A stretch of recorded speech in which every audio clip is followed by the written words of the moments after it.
I was washing dishes after dinner when my wife Rebecca walked into the kitchen, her yoga mat under her arm and that post-class glow on her face that had become so familiar over the past 4 months. "How was class tonight?" I asked, not looking up from the plates. "Incredible," she said, her voice dreamy in a way that made my stomach clench. "Kai helped me with my warrior pose alignment. He has such gifted hands, he can feel exactly where the tension is and just release it." "I'll bet he can." "That's wonderful," I managed, watching her float upstairs to shower off her spiritual awakening. Rebecca had discovered yoga after her sister mentioned this amazing new studio downtown. Mind Body Soul Studio, with an instructor named Kai Morrison who apparently possessed mystical abilities to heal both physical and emotional blockages through the ancient art of stretching. What my wife didn't know was that I'd already discovered Kai's special healing technique involved seducing married women who were vulnerable, lonely, or simply bored with their suburban lives. And I wasn't the only husband who'd figured it out. Let me explain how a group of regular guys with broken hearts coordinated the complete destruction of a predator who'd been systematically targeting our wives. My name is Tom Bradley, and I'm nobody special. I sell insurance, coach my son's little league team, and until 4 months ago, I thought I had a solid marriage. I'm not a detective or a lawyer, just a guy who started noticing that his wife's yoga practice was making her happier than anything else in her life, including me and our kids. The first red flag was the private sessions.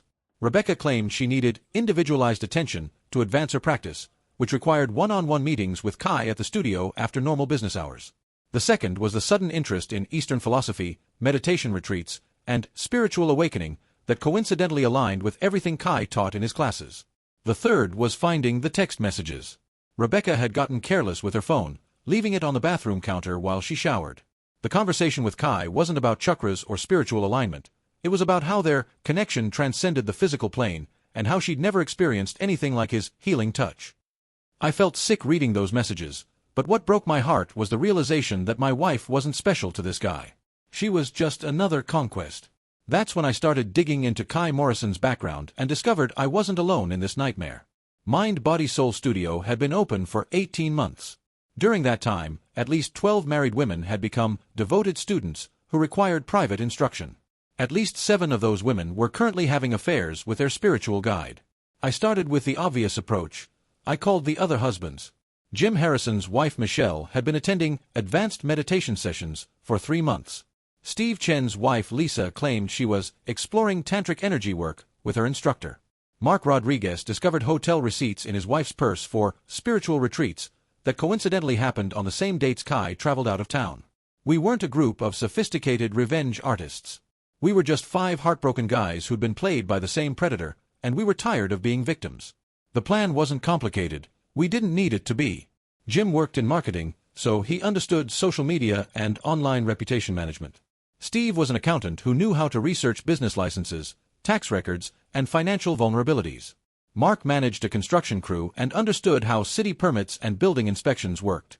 I handled insurance claims and understood how liability policies responded to certain types of complaints.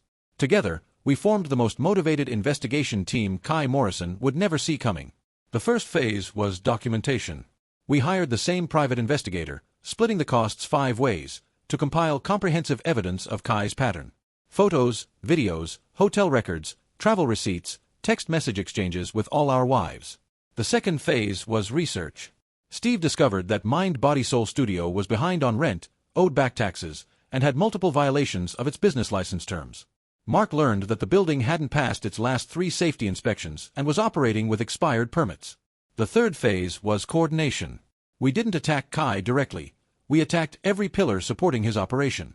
Jim launched a social media campaign exposing Kai's predatory behavior, posting evidence and testimonials on every platform where potential victims might see warnings.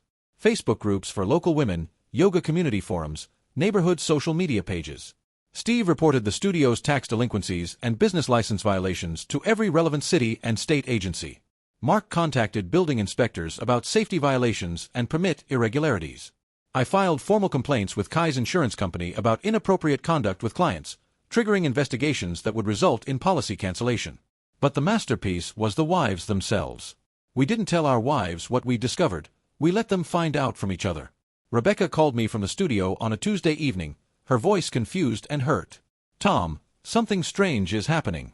3 other women I know from class were here tonight, and we started comparing notes about our private sessions with Kai. We're all having the same experience with him. What kind of experience? The same conversations, the same techniques, the same. She paused, the reality sinking in. Tom, I think he's been lying to all of us. I think what I thought was special was just his routine. That must be very painful to realize. By the end of that week, 7 wives had compared notes and realized they'd all received identical treatment from their spiritual guide. The mystical connection they'd each believed was unique turned out to be Kai's standard seduction protocol. Meanwhile, Mind Body Soul Studio was drowning in violations, complaints, and cancelled policies. The building owner evicted Kai for unpaid rent and safety violations. His insurance company dropped him for ethics violations. The city revoked his business license pending investigation of multiple complaints. Kai Morrison went from successful predator to unemployed pariah in 2 weeks. But the real satisfaction came 6 months later, when Rebecca approached me in our kitchen, the same kitchen where this nightmare had started. Tom, she said quietly, I know what I did. I know you know what I did. And I know you and the other husbands coordinated to stop Kai. I looked at her, this woman I'd been married to for 12 years, who'd thrown away our trust for a con artist's attention. Yes, I said simply. Thank you, she whispered, for protecting other women from what he did to us. Sometimes revenge isn't about being smarter than your enemy. It's about having enough broken hearts working together to tear down everything that made their predator powerful.